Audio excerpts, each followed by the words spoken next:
ओम शांति। ओम शांति। ओम शांति। मुरली सुनने से पहले मैं कुछ कहना चाहूँगी कि जब भी मैं कोई कलर ड्रेस पहनती हूँ तब किसी न किसी मनुष्य आत्मा के, किसी न किसी भाई बहन के मन में ये संकल्प, ये क्वेश्चन ज़रूर उठता है कि जब ये मुरली सुनाते हैं या बाबा का ज्ञान देते हैं तो कलर कपड़े पहन कर के क्यों आते हैं। तो देखिए, मैं यहाँ भी अपने आप को बहुत बहुत महान आत्मा समझूंगी और बाबा के ज्ञान को मैं इस कर्म में रह के, गृहस्थ में रह कर के और बाबा की सेवा का भी बाबा ने निमित्त बनाया है। तो मैं इसे बहुत बाबा का शुक्रिया करती हूँ दिन रात कि बाबा ने मुझे दोहरी जीवन में दोहरी कर्म भी करना है और बाबा की सेवा भाव से सेवा भी करना है। तो मैं बहुत अच्छा बाबा को समझती हूँ कि बाबा देखिए, गृहस्थ में रह कर के मुझे ये बहुत बहुत बहुत महान कार्य बाबा ने सौंपा है और मैं जब तक पूरी श्रद्धा, पूरे बाबा के साथ सच्चाई के साथ में बाबा का ये सेवा ज़रूर, जब तक मुझसे बाबा चाहेंगे तब तक मैं सभी को यह सेवा का एक तरह से परमात्मा सेवार्थ के लिए मैं निमित्त बन करके जितना हो सकेगा संभवतः उतना सेवा ज़रूर करूँगी हर आखिरी दम तक। तो यह बाबा का दिया मेरे लिए एक सौभाग्य है मेरा, जो बाबा ने मुझे यहाँ बिठाया है कि ये गृहस्थ में। और दूसरी बात क्या होता है, हम भी यही सोचते थे, हम गृहस्थ में रहते थे, जब भी हम किसी समर्पित भाई बहन या किसी भी सफ़ेद साड़ी, सफ़ेद वस्त्र धारण करने वाली निमित्त बाबा की सेवा आत्मा को देखते थे तो हमें भी थोड़ा मन में आता था, जैसे नए भाई बहनों के मन में सबसे पहला संकल्प आता है कि यदि हम इस ज्ञान से जुड़ेंगे, आध्यात्म से जुड़ेंगे, ब्रह्म कुमारी सेंटर से जुड़ेंगे तो आपस में हम भाई बहन बना दिए जाएंगे, या घर छोड़ने कहते हैं। ऐसे बहुत सारे संकल्प परमात्मा से, अध्यात्म से जुड़ने से, ये ईश्वरीय विश्वविद्यालय से जुड़ने से पहले क्वेश्चंस उठते हैं। तो उसका भी आंसर बहुत सटीक है। जब आप आध्यात्म से जुड़ जाते हैं तो आपको हर एक बात बिल्कुल बिना क्वेश्चन मार्क के, बिल्कुल क्लियर सटीक तरीके से बाबा इतना अच्छा आंसर देते हैं ना कि आपके मन में कोई भी इस तरह से क्वेश्चन मार्क रहता ही नहीं है, डॉट बन जाता है ना। तो उम्मीद है कि किसी भी भाई बहन के मन में इस तरह का संकल्प उठे तो ज़रूर इस बात को समझें कि इधर हम एक गृहस्थ में रह कर के बाबा की सेवा कर रहे हैं। तो और बाबा ने ऐसा कुछ कहा भी नहीं है, तो मैं बहुत अपने आप को सौभाग्यशाली समझती हूँ। शुक्रिया बाबा, शुक्रिया। और आप सभी स्नेही भाई बहनों का भी शुक्रिया जो आप सब इतना स्नेह देते हैं इस बहन को, निमित्त बहन को। आज मुरली शुरू करने से पहले कुछ एक पॉइंट, ज्ञान का खजाना। तो ज्ञान का खजाना जमा करने की विधि क्या है? ज्ञान का अर्थ यह नहीं है कि पॉइंट रिपीट करना या बुद्धि में रखना। ज्ञान अर्थात समझ, त्रिकालदर्शी बनने की समझ, सत्य असत्य की समझ, समय प्रमाण कर्म करने की समझ, इसको ज्ञान कहा जाता है। तो ज्ञान का खजाना धारण करना, जमा करना अर्थात हर समय, हर कार्य, हर कर्म में समझ से चलना। चेक करो कि ऐसे ज्ञानी तू आत्मा कहाँ तक बनी है। प्रैक्टिकल कर्म में बोलने में लक्ष्य और लक्षण समान हो। ओम शांति। आज 1/4/2021 प्रातः मुरली ओम शांति, बाप दादा मधुबन। आज अप्रैल शुरू हो गया है और मीठे मीठे प्यारे प्यारे शिव बाबा ने मुरली में कहा, मीठे बच्चे तुम ईश्वरी सेल्वेशन आर्मी हो, तुम्हें सबको सदगति देनी है, सबकी प्रीत एक बाप से जुटानी है। प्रश्न है, मनुष्य अपना अक्ल किस बात में लगाते हैं और तुम्हें अक्ल कहाँ लगाना है? उत्तर में बाबा ने कहा, मनुष्य तो अपना अक्ल आकाश और सृष्टि का अंत पाने में लगा रहे हैं, लेकिन इससे तो कोई फायदा नहीं है। बाबा कहते हैं, देखिए भल हम चांद सितारों पे एक ज़मीन खरीदने लायक भी हम सक्षम हो जाएं, लेकिन साइंस कितना भी तरक्की कर ले, लेकिन इस विश्व पर शांति तो नहीं होगी ना। साइंस भी भल विनाश के कार्य में परमात्मा के इस बहुत बड़ी शांति की स्थापना के लिए विनाश कार्य में साइंस जरूर जो है अपना साथ सहयोग देगा, लेकिन स्थापना में तो रूहानी सेना, परमात्मा के जो ईश्वरीय बच्चे निमित्त आत्माएं हैं, वही इस सेवा के कार्य में निमित्त बन शांति, विश्व में शांति स्थापना के कार्य में मददगार बच्चे बनेंगे। तो देखिए भल आप एरोप्लेन में जैसे ही चढ़ते हैं, हमारे पास में एरोप्लेन चढ़ने का हमारे पास में जब गुंजाइश रहती है उतना खर्च करने की, तो आप जैसे ही फ्लाइट में चढ़ते हैं वैसे ही आपके मन में एक संकल्प जरूर आता होगा, हर एक किसी के संकल्प आता होगा कि अब हम उड़ते तो हैं लेकिन हम नीचे कब उतरें। हर पल यही संकल्प चलता रहता है कि अब तो नीचे चले जाएं, अब तो नीचे चले जाएं, अब तो नीचे चले जाएं, यही मन में संकल्प। तो कितना भी हम लेकिन आत्मा तो हमेशा शांति ही शांति की मांग करती है, और जो शांति सिर्फ इस आध्यात्म से जुड़कर के ही मिलेगी, और विश्व पर शांति जो ईश्वरीय कर रहे हैं कार्य, विकारों से मुक्त कराने का, पाप मुक्ति दिलाने का, तो उस योग और परमात्मा की योग में रह करके ही हम विकारों से मुक्त होंगे। तभी इस विश्व पर कर्मातीत अवस्था में होने के बाद हम उसका स्थापना का कार्य पूरा होगा। तो अभी समय है, बाबा कहते हैं मनुष्य तो अपना अक्ल आकाश और सृष्टि का अंत पाने में लगा रहे हैं, लेकिन इससे तो कोई फायदा नहीं। बाबा कहते हैं इसका अंत तो मिल नहीं सकता, आप भल कितने भी ऊपर चले जाएं, अंत तो नहीं है। तुम बच्चे अपना अक्ल लगाते हो पूज्य बनने में, है ना, सतयुगी आत्माएं देवी देवता बनने के लिए पूज्य बनने में लगेंगे। तो बाबा कहते उन्हें दुनिया नहीं पूजेगी, तुम बच्चे तो पूज्य देवता बनते हो, नर से नारायण और मनुष्य से देवता। आज का गीत है, तुम्हें पाके हमने जहाँ पा लिया। ओम शांति। बच्चे समझ गए हैं, यह है ज्ञान मार्ग, वह है भक्ति मार्ग। बाबा कहते अब प्रश्न उठता है कि भक्ति मार्ग अच्छा व ज्ञान मार्ग अच्छा, दो चीज हुई ना, भक्ति और ज्ञान। तो बाबा कहते हैं दो चीज हुई ना, कहा जाता है ज्ञान से सदगति होती है, जरूर कहेंगे भक्ति और ज्ञान दोनों अलग अलग हैं। भक्ति है अयथार्थ, भक्ति से होती है रात, भक्ति से होता है दिन। ज्ञान है यथार्थ रीति, नॉलेज, और इससे ही फिर हमें सुबह अर्थात सुख की दुनिया की स्थापना ज्ञान से होती है। भक्ति से रात अर्थात द्वापर शुरू होता है, हम विस्मृति में चले जाते हैं, विकारों में आ जाते हैं, तब रात अर्थात भक्ति काल शुरू होता है। बाबा कहते हैं दोनों अलग अलग चीजें हैं। मनुष्य समझते हैं कि भक्ति करने से ज्ञान मिलेगा, तब सदगति होगी। भक्ति के बीच में ज्ञान आ नहीं सकता। बाबा कहते जब तक भक्ति चलती है ना, बीच में ज्ञान नहीं आ सकता। ज्ञान से ही फिर सदगति है। भक्ति सबके लिए है, ज्ञान भी सबके लिए है। इस समय है भी कलयुग का अंत, और जरूर सबकी दुर्गति होगी। तो इसलिए पुकारते भी हैं और गाते भी हैं कि और संग तोड़ अब तुम संग जोड़े।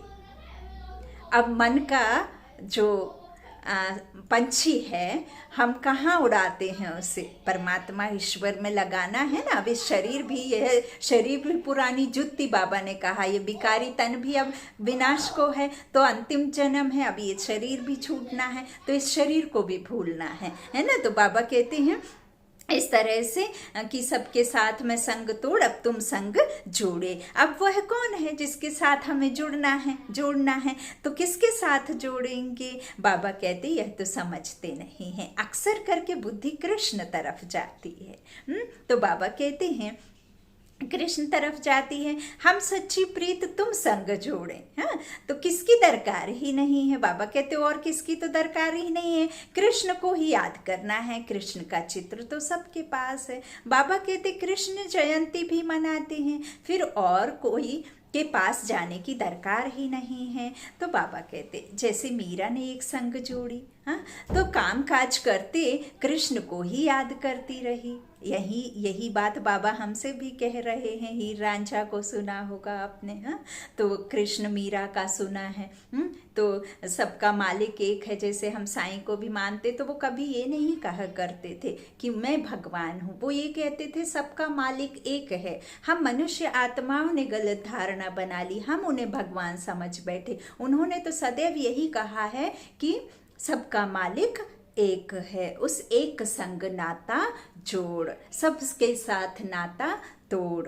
तो किसी ने भी खुद को भगवान नहीं कहा। हम मनुष्य आत्माएं मूंझ करके किसी से प्राप्ति हुई, कुछ मिला, कुछ हमें संतुष्टि हुई, किसी के द्वारा हमें कुछ अच्छा कार्य हो गया, तो हम उसे गुरु महात्मा जो कहते हैं, हम उसे भगवान समझ बैठे। लेकिन किसी ने खुद को तो नहीं कहा। बाबा कहते हैं इस तरह से जो कृष्ण का चित्र तो सबके पास है ना, तो फिर और कोई के पास जाने की दरकार ही नहीं। जैसे मीरा ने एक संग जोड़ी कामकाज करते हुए, तो बाबा कहते घर में रहना, करना, खाना पीना तो होता है, सच्ची प्रीत एक कृष्ण से जोड़ी। जैसे कि वह आशिक और वह माशिक हो गए। कृष्ण को याद करने से फल भी मिलता है। कृष्ण को तो सब जानते हैं, गाते भी हैं, सच्ची प्रीत हमने तुमसे जोड़ी और संग तोड़ी। तो अब ऊंचते ऊंच सच्चा तो परम पिता ही है, सबको वर्षा देने वाला एक ही बाप है, उसको कोई भी जानते नहीं है। भल कहते हैं परम पिता परमात्मा शिव। अब यहाँ जब हम सेंटर शादी जाकर के जब ज्ञान सुनते हैं बाबा का, तो कोई भी आपको बीके भाई बहन, कोई भी ब्रह्म कुमार कुमारी ये नहीं कहते होंगे कि मुझे मेरे संग में नाता जोड़ो, या ये जो पिक्चर देखते हैं हम ब्रह्मा बाबा का, उनसे योग लगाओ। सभी आपको यही एक बात कहते हैं कि ईश्वर से डायरेक्ट अपना संबंध जोड़ो, उसका हमें नॉलेज देते हैं, समझ देते हैं कि भगवान कौन है, उसके साथ में हमारा नाता क्या है, वो नाता उसके साथ जोड़ना है, उससे हमें क्या मिलता है। यह सब बातें हमें डायरेक्ट में वो कनेक्ट करने के लिए, खुद को कनेक्शन जोड़ने के लिए कहते हैं, है ना। बाकी जगहों पे तो ऐसा नहीं कहते ना। तो बाबा कहते हैं परम पिता परमात्मा शिव, परंतु कब आते हैं तो यह सब तो कोई नहीं जानता है। बाबा कहते हैं यह नहीं जानते, शिव जयंती होती है तो जरूर आते होंगे। तो बाबा कहते हैं कब कैसे आते, क्या आकर करते हैं, किसको पता नहीं है। अब उनकी जब इतनी महिमा का गाए हैं तो कुछ ना कुछ तो करके जाते होंगे। ऐसे बिना प्राप्ति, बिना कुछ मिले तो किसी की महिमा कोई नहीं करता। किसी को सम्मान भी देते हैं तो आजकल उससे जब कुछ मिलता है तभी सम्मान देते हैं ना। तो ईश्वर जब तक वो परमपिता परमात्मा कुछ करके नहीं गया होगा, शिव जयंती मनाते हैं, शिवरात्रि मनाते हैं, तो वो कुछ करके तो गया होगा, तभी तो उसकी महिमा गाते हैं और कहते भी हैं महिमा अपरंपार। तो इसकी अपरंपार महिमा कैसी है, जो मनुष्य से देवता बना दिए, जादू और कोई नहीं कर सकता ना। तो बाबा कहते हैं इस तरह से कैसे आते हैं यह सब बातें कोई भी मनुष्य मात्र नहीं जानते हैं कि सर्व की सदगति जो करते हैं, परंतु कैसे करते हैं, सदगति का अर्थ क्या है। अब सदगति का अर्थ क्या है कुछ भी नहीं समझते। शिव बाबा ने तो जरूर स्वर्ग की बादशाही दी होगी ना। तो बाबा कहते तुम बच्चे जो उस धर्म के थे, तुमको यह पता नहीं था, भूल गए थे, तो फिर और कैसे जान सकेंगे। अभी शिव बाबा द्वारा तुमने जाना है और दूसरों को बताते हो। तुम हो ईश्वरीय सेल्वेशन आर्मी। बाबा कहते सेल्वेशन का हो, वह सदगति की आर्मी का हो।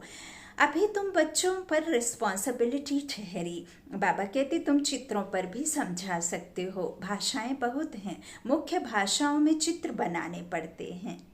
बाबा कहते मुख्य मुख्य जैसे इंग्लिश हो गई, हिंदी हो गई, ये जो बहुत सारी में मुरली भी निकली हुई है, 15 भाषाओं में या 14 भाषाओं में मुरली भी निकली है। तो बाबा कहते चित्र भी कुछ कुछ भाषाओं में मुख्य मुख्य भाषा के बनाने पड़ते हैं। भाषाओं का भी बड़ा झंझट है। बाबा कहते इसलिए प्रदर्शनी भी बनानी पड़े। चित्रों पर समझाना बड़ा सहज होता है। गोले में भी सारा ज्ञान है। गोले में ज्ञान है ना, आप सभी ने देखा। सीढ़ी सिर्फ भारतवासियों के लिए है, और गोले में तो 84 का पूरा चक्र कैसे ये फिरता है ना, 5000 वर्ष का, और कैसे कैसे जास्ती वृद्धि होती है, कैसे कमती होती है, तो सब उस चित्र में आ जाता है। बाबा कहते हैं सीढ़ी तो भारतवासियों के लिए है, इसमें और कोई धर्म है ही नहीं। ऐसे थोड़ी ही भारत तमो प्रधान बनता है, और तो और नहीं बनते हैं, तमो प्रधान तो सब बनते हैं, तो उन्हों के लिए भी होना चाहिए। अब तो पूरा संसार ही तमो प्रधान है। दूध में मिक्स है, दही घी अचार कुछ भी ले लो, पानी पीने से डर, तो अब तो पूरा संसार ही ग्रहण लगा हुआ है ना। सब कुछ तमो प्रधान है। हर एक चीज खाने से पहले डर जल्दी पैदा हो जाता है। डर के भाव हर एक में है, तमो प्रधानता। इवन निर्जीव वस्तुओं में भी तमो प्रधान, खाने से पहले 1000 बार सोचना है। इसीलिए परमात्मा बार बार कहते हैं उसमें पावरफुल थॉट क्रिएट करो और फिर भोजन को करो। मेरा नाम लेकर के, मेरे साथ रह करके, मुझे याद करते हुए एक एक निवाला खाओ, तो निरोगी बनेंगे। क्योंकि आजकल हर एक चीज में नेगेटिविटी भरी हुई है। डर के भाव हैं और रोग के भाव हैं, तो हर चीज में तमो प्रधानता है ना। इसीलिए बाबा हमें यह सब बातें बताते हैं। बाबा कहते हैं इस तरह से सभी तमो प्रधान हैं, तो उन्हों के लिए भी होना चाहिए ना, सबके लिए होना चाहिए। यह सब बुद्धि में सर्विस के ख्याल आने चाहिए, बाबा कहते हैं, है ना। तो 2 बाप का राज भी समझाना है। वर्षा रचेता से मिलता है, और यह भी सब धर्म वाले जानते हैं। 2 बाप माना, एक हमारा अलौकिक ब्रह्मा बाबा, इनके द्वारा अडॉप्ट किए हुए सब बच्चे शिव बाबा ने अडॉप्ट किए, ब्रह्म कुमार कुमारियां, तो इनका नाम प्रजापिता ब्रह्मा, माना ब्रह्म माँ है, ये बड़ी माँ है ना, इनके द्वारा स्वयं परमात्मा ने अडॉप्ट किए हैं। फिर एक हमारा पारलौकिक बाप, जिसको पूरे सर्व आत्माओं को वर्षा उस परमात्मा शिव से मिलती है, और एक हमारा शरीर रूपी पिता, जिससे फिर हमें हद का वर्षा मिलता है। तो 3 हुए, एक शरीर का पिता, एक जो अलौकिक ब्रह्मा बाबा, और पारलौकिक परे ते परे रहने वाले परमपिता परमात्मा, है ना। तो बाबा कहते हैं इस तरह से 2 बाप का राज समझाना है। वर्षा रचेता से मिलता है, रचनाओं से नहीं मिलता, और ये तो रचना है, हम सब रचना है, पूरी प्रकृति ही रचना है ना, तो रचता से मिलेगी ना। बाबा कहते हैं यह भी सब धर्म वाले जानते हैं कि लक्ष्मी नारायण भारत के पहले महाराजा महारानी थे, वह भगवान भगवती थे। अब गॉड तो अपने जैसे ही रचेंगे ना, भगवान अपने जैसे ही रचना करेंगे, तो फिर भगवान भगवती थे। अच्छा, उन्हों को यह स्वर्ग का राज्य कैसे मिला? जरूर भगवान द्वारा मिला। तो कैसे, कब मिला, यह किसको भी पता नहीं है। गीता में कृष्ण का नाम डाल फिर प्रलय लिखा दी है। बाबा कहते रिजल्ट कुछ भी नहीं है, यह तुम बच्चों को समझाना है। चित्र तो सब तरफ हैं, लक्ष्मी नारायण के चित्र भी होंगे, भले ड्रेस फीचर्स आदि और होंगे। और देखिए जो देवी देवताओं के चित्र हैं, किसी ने उन्हें देखा तो नहीं है, भासना आती है कि ऐसे ऐसे मन मोहने वाले होते होंगे, क्योंकि उनमें प्यूरिटी, पवित्रता, 16 कलाओं में संपूर्ण, बिल्कुल एकदम निर्विकारी होते थे। इसीलिए मनुष्य आत्माओं की भासना आती है कि ऐसे वैसे उन्हें चित्र में ढाला जाए, ऐसे ऐसे उन्हें श्रृंगारित किया जाए, क्योंकि वो बिल्कुल प्योर थे ना, आत्मा प्योर रहती हैं। इसीलिए वो देवी देवता के मंदिरों में जाकर के हमें इतनी भासना आती है और इतना वो अट्रैक्ट करते हैं, क्योंकि वो प्योरिटी उनमें होती थी ना।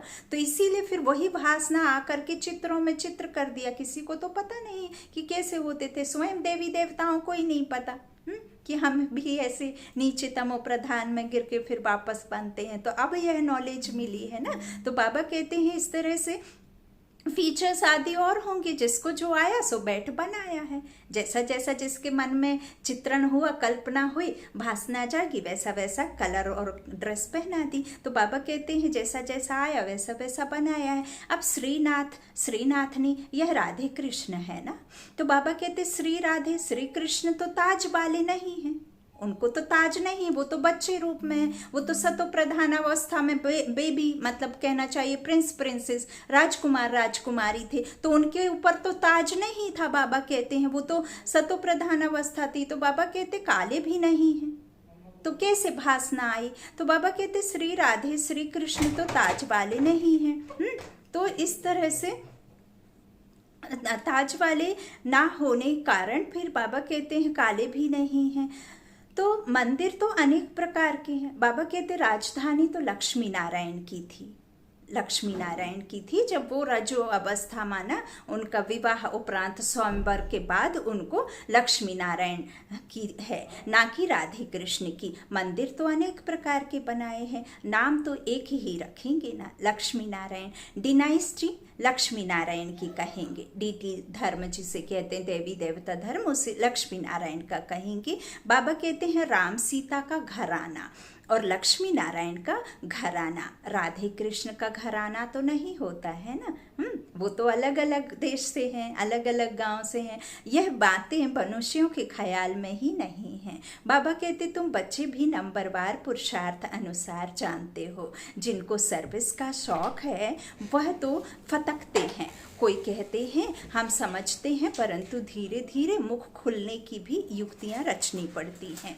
कई समझते हैं वेद शास्त्र अध्ययन करने से, यज्ञ तप आदि करने से, तीर्थ आदि करने से परमात्मा को पा सकते हैं, परंतु भगवान कहते हैं यह सब मुझसे दूर करने के रास्ते हैं।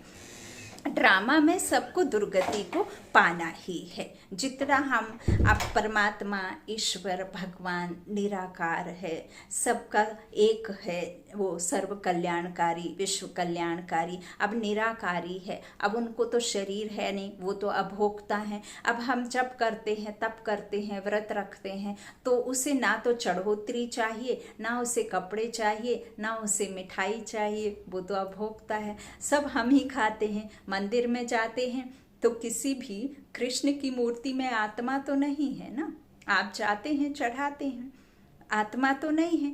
थी किसी समय वो उनमें आत्मा थी और पवित्र आत्मा थी। तो इस तरह से परमात्मा तो कोई भी चीज़ मांगते भी नहीं, खाते भी नहीं। तो इस तरह से बाबा तो अभोक्ता है ईश्वर, तो वो उनको तो क्या चाहिए। बाबा कहते हैं वह तो फटकते हैं। कोई कहते हैं हम समझते हैं, परंतु धीरे धीरे मुख खुलने की भी युक्तियाँ रचनी पड़ती हैं। और इस तरह से बाबा कहते हैं तीर्थ आदि करने से परमात्मा को पा सकते हैं, परंतु भगवान कहते हैं ऐसा नहीं है। भगवान जैसे चोटी है, कोई कहाँ से भी आ जाए, तो मनुष्यों ने अनेक प्रकार के रास्ते पकड़े हैं। देखिए, है तो सबकी एक ही चाहत, ईश्वर को पाना, ईश्वर से मिलन मनाना, ईश्वर से जो प्यार है उसे पाने की चाहत है, उसको याद करना माना दुख से पार पाना, शांति को पाना, किसी भी कष्ट से निवारण सिर्फ ईश्वर देते हैं। यह तो सभी जानते हैं, लेकिन उन्हें यथार्थ नहीं समझते। और वो यथार्थ रीति ईश्वर कौन है, कहाँ है, कब आते हैं, क्या करते हैं, क्या ड्रामा है, वह आध्यात्म से जुड़ने के बाद ही पता चलता है। बाबा कहते हैं इस तरह से जो रास्ता जिसने बताया पकड़ लेते हैं। भक्ति मार्ग के रास्ते पकड़ पकड़ कर जब थक जाते हैं तब फिर भी भगवान को ही पुकारते हैं, है ना। बाबा कहते हैं हे पतित पावन, आप आकर पावन बनने का रास्ता बताओ। अगर बिगर पावन हो नहीं सकते, थक गए हैं, भक्ति दिन प्रतिदिन पूरा थकाएगी। बाबा कहते अभी तो मेले आदि पर कितने लाखों जाकर इकट्ठे होते हैं, देखा है ना मेले आदि में। बाबा कहते कितनी गंदगी होती है। अब तो है अंत, अभी तो देखिए जितने भी पवित्र स्थान हैं, अभी तो कोरोना काल में जाना आना काफ़ी हद तक रुका हुआ है, नहीं तो मंदिर, मस्जिद, गुरुद्वारे, पब्लिक प्लेस, पिकनिक स्पॉट, जहाँ भी अच्छी जगह थी सब में विकारों से भर दिया है। सब जगह बिल्कुल तमो प्रधान ये सोच, ये गलत काम, ये भ्रष्टाचार, ये मिलावट, ये काम विकार के ये उल्टे सीधे, ये जो तोता मैना की कहानी, सब इन्हीं प्लेसेस में हुई। तो देखिए यदि आप भगवान को मानते हैं तो हमें सोचना तो है कि किस प्लेस में कौन सी काम करने हैं, कौन सी जगह पवित्र है तो उसे अपवित्र नहीं करना है। तो यह सब तो खूब है, चारों तरफ है।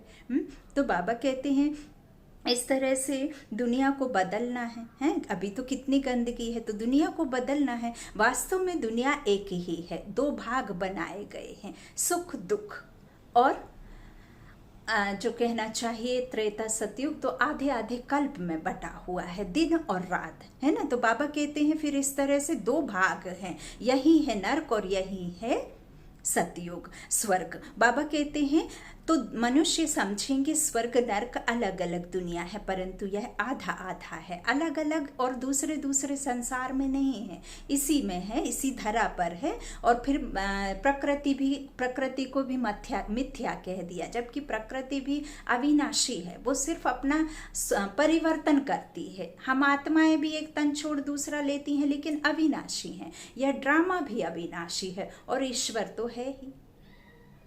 तो ये कोई भी मिथ्या नहीं है, सिर्फ अपना स्वरूप बदलती है, अच्छे से बुरी, बुरी से अच्छी, है ना। ऐसे ही दुनिया भी नई से पुरानी और पुरानी से नई होती है। बाबा कहते हैं आधा आधा है, ऊपर में सतयुग, फिर त्रेता, द्वापर, कलयुग। बाबा कहते हैं कलयुग में तमो प्रधान बनना ही है, सृष्टि पुरानी होती है, इन बातों को कोई समझते नहीं। मूंझे हुए हैं, कोई कृष्ण को भगवान तो कोई राम को भगवान कह देते। आजकल तो मनुष्य अपने को भगवान कह देते हैं। तो बाबा कहते हैं हम ईश्वर के अवतार हैं, ऐसा कह देते। देवताओं से भी मनुष्य तीखे हो गए हैं, देवताओं को फिर भी देवता ही कहेंगे, यह तो फिर मनुष्य को भगवान कह देते हैं। यह है भक्ति मार्ग। देवताएं तो स्वर्ग में रहने वाले थे, अभी कलयुग आयरन एज है, जिस एज का किसी का भी कोई भरोसा नहीं है। बाबा कहते फिर मनुष्य भगवान कैसे हो सकते हैं? बाबा कहते हैं मैं आता ही हूँ संगम युग पर, जबकि मुझे आकर दुनिया को ट्रांसफर करना है। कलयुग से सतयुग हो, बाकी सब शांति धाम में चले जाएंगे।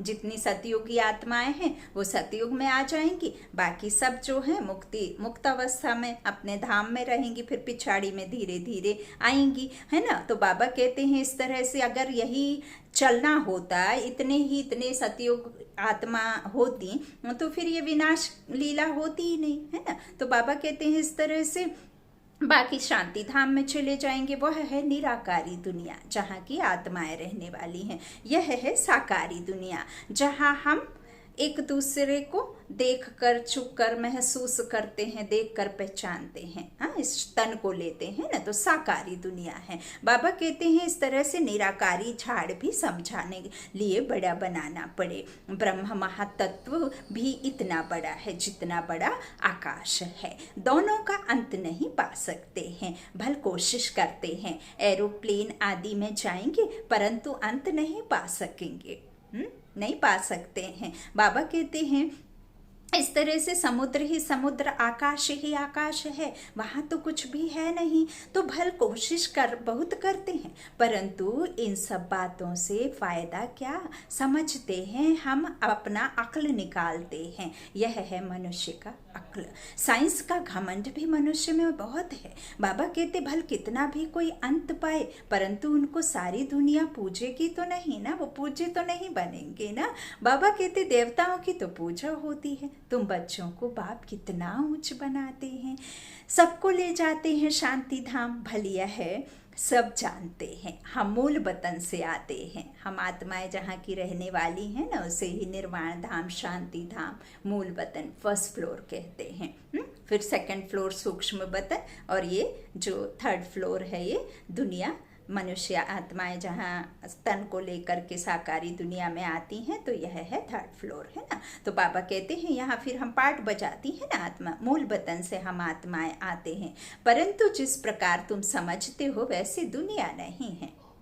वहाँ हमारे जैसे दुनिया नहीं है। बाबा कहते हैं इस तरह से आते तो हैं लेकिन वैसी दुनिया नहीं जानती वह क्या है, कैसे आत्माएं वहाँ रहती हैं, फिर नंबरवार आती हैं, यह कोई नहीं जानते। ब्रह्म महातत्व में निराकारी झाड़ है, यह नहीं समझते हैं। सतयुग में थोड़े रहते हैं, बाकी सब आत्माएं मूल वतन में रहती हैं। जैसे यह साकारी वतन है वैसे ही मूल वतन है जहाँ से हम आत्माएं आती हैं। वतन कभी खाली नहीं होता और ना यह ना वह, ना तो ये मनुष्य की दुनिया खत्म होती। अब विनाश विनाश विनाश सब लोगों के मन में यही आता, विनाश मतलब पूरा संसार ही उजड़ जाएगा, तो संसार खत्म नहीं होता।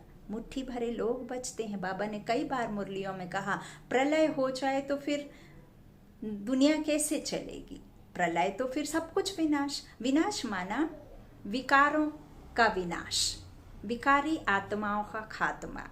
मुट्ठी भरे लोग बचते हैं, ये अखंड है। ना तो वो जो परम जो कहना चाहिए मूल वतन खाली होता और ना ये वतन खाली होता, है ना। यह बातें ध्यान देने वाली हैं। बाबा कहते हैं जब अंत होता है तो ट्रांसफर हो जाते हैं। कुछ तो इस वतन में रहते हैं, सारा वतन खाली हो जाए फिर तो प्रलय हो जाए, प्रलय होती नहीं। अविनाशी खंड है ना। यह सब बातें बुद्धि में रखनी है। सारा दिन यही ख्यालात चलते रहे हम किसका कल्याण करें। तुम संग प्रीत जुटी तो उनका परिचय देवे ना। बाप वह बाप है, उससे वर्षा मिलता है। अब कैसे मिलता है सो हम बता सकते हैं। बताने वालों में भी नंबरवार हैं ना। बाबा कहते हैं बताने वालों में भी अलग अलग तरीके से बताने वाले नंबरवार हैं। कोई तो बहुत अच्छी रीति भाषण करते हैं और कोई नहीं कर सकते, तो सीखना पड़े ना। बाबा कहते हैं हर एक बच्चे को अपना कल्याण करना है। और जितना आप जास्ती इस ज्ञान धन को खर्च करेंगे उतना जास्ती आपको आएगा भी, और उसमें स्वकल्याण भी है। तो स्वकल्याण होगा तभी तो फिर आप सर्व कल्याण करेंगे, है ना। तो बाबा कहते जबकि रास्ता मिल गया है, मिला है तो एक दो का कल्याण करना है। दिल होती है औरों को भी बाप से वर्षा दिलाएं, और कितनी खुशी होती है ना। तो बाबा कहते रूहानी खिदमत करें तो सब एक दो की सेवा करते रहें, है ना। अब हम समझते ही नहीं हैं, एक दूसरे को ही नहीं समझते। रूहानी समझना है ना। मैं आत्मा परमात्मा की संतान, सामने वाला भी आत्मा परमात्मा की संतान है। साक्षी दृष्टा रखना है ना। सब अपना अपना पार्ट बजा रहे हैं और सबका अपना अपना एक्यूरेट पार्ट है। किसी को बदलने की नहीं, खुद को बदलने की जरूरत है अब, है ना। किसी से सुख नहीं मिलता, हमें सुखी कैसे रहना है वह रास्ता देखना है। हम दूसरों को जब वो अच्छा करने लग जाएंगे तो हम सुखी हो जाएंगे, वो ऐसा करने लग जाएंगे तो हम सुखी हो जाएंगे। आप खुद ऐसा क्यों नहीं सोचते कि हम ऐसा करेंगे तो हम सुखी हो जाएंगे और वो भी सुखी हो जाएं। तो बाबा कहते हैं इस तरह से बाप आकर रूहानी सेवा सिखाते हैं, और कोई भी रूहानी सेवा नहीं जानते। कोई भी मनुष्य संसार में रूहानी सेवा नहीं जानता। जब परमात्मा आए तभी यह नॉलेज दे। तो रूहानी बाप की रूहों की सेवा करते हैं ना कि शरीर की सेवा करते हैं। आत्माओं का जंग उतारते हैं ना, आत्माओं को सतो प्रधान बनाते हैं, है ना। तो बाबा कहते जिस्मानी सेवा तो जन्म जन्मांतर बहुत की, द्वापर से यही कर रहे हैं। इनडायरेक्ट सेवा परमात्मा से कैसे, दान दिया तो कहा कि परमात्मा के पास देना है। किसी गरीब को कुछ खिलाया तो कहा ईश्वर हमें कुछ ना कुछ इसके बदले ले देगा। किसी को कुछ किया जब तब किया तो भी कहा कि ईश्वर प्रसन्न होंगे। वो इनडायरेक्ट होती है। अब यहाँ डायरेक्ट रूहानी सेवा होती है। तो बाबा कहते हैं इस तरह से रूहानी सेवा करनी है ना। जन्म जन्मांतर शरीर की सेवा तो बहुत की जिस्मानी, अब अंतिम जन्म में तो यह सेवा करनी है जो बाप ने सिखाई है। कल्याण इसमें है और कोई में फायदा नहीं। गृहस्थ व्यवहार में भी रहना है। बाबा कहते हैं गृहस्थ व्यवहार में भी रहना है, तोड़ भी निभाना है। ऐसा नहीं है कि आप परमात्मा से जुड़ गए, अध्यात्म से जुड़ गए तो वही भक्ति मार्ग जैसे एक दूसरे को चिल्लाने लगे और क्रोध में आ गए और आवेश में आ गए। बाबा ने तो कहा है कि मोह तोड़ना है, मोह छुड़ाना है तो आप ऐसी हरकतें करने लग जाएं कि सामने वाला आपसे नफरत करने लग जाए। नहीं, गलत है।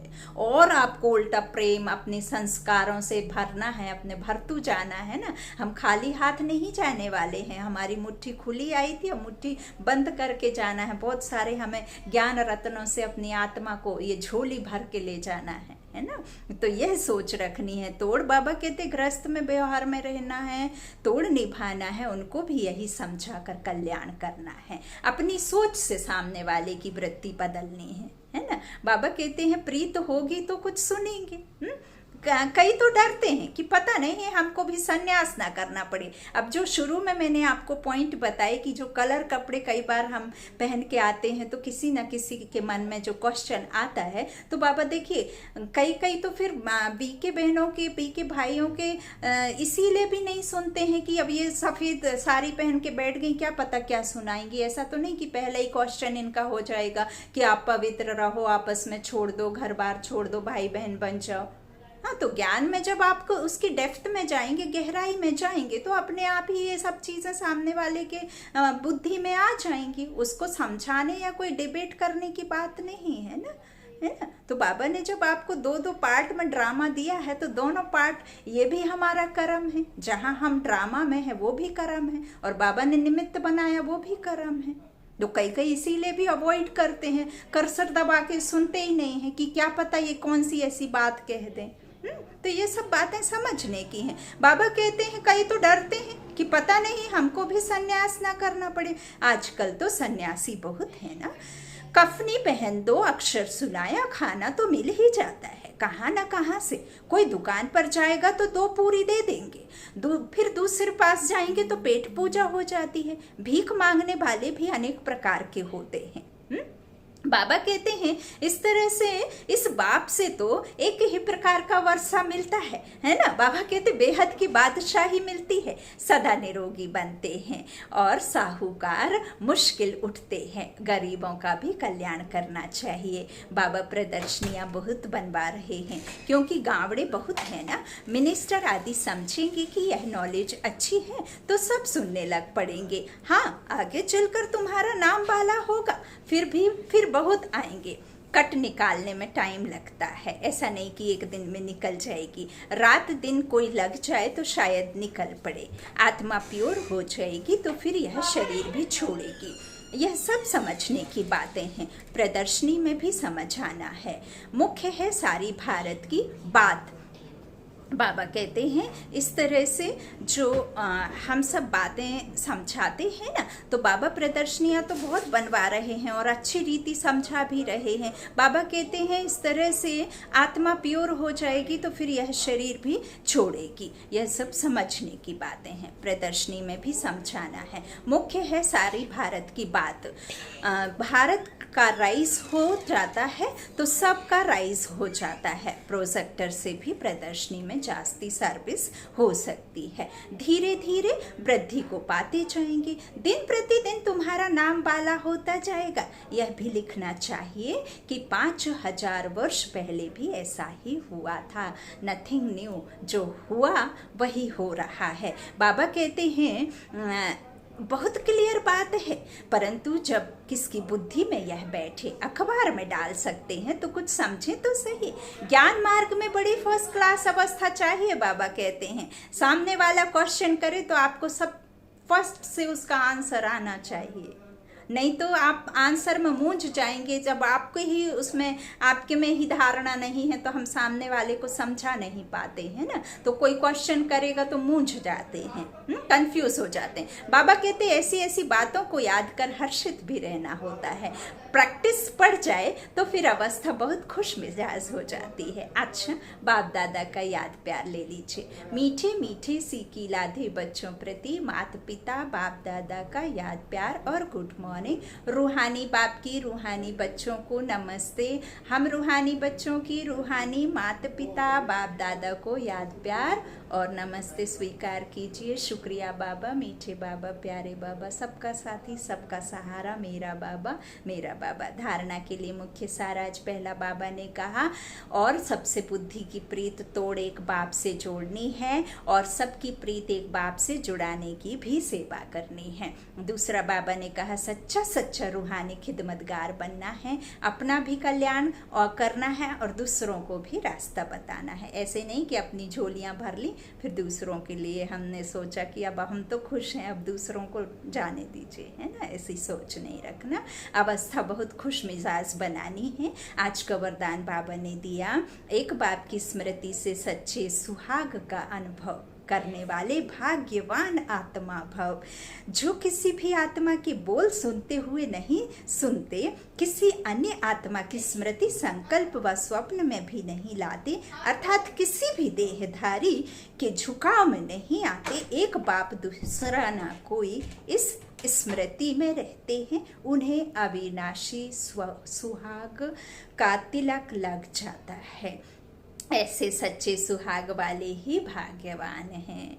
आज का स्लोगन बाबा ने कहा, अपनी श्रेष्ठ स्थिति बनानी है तो अंतर्मुखी बन फिर बाह्यमुखता में आओ।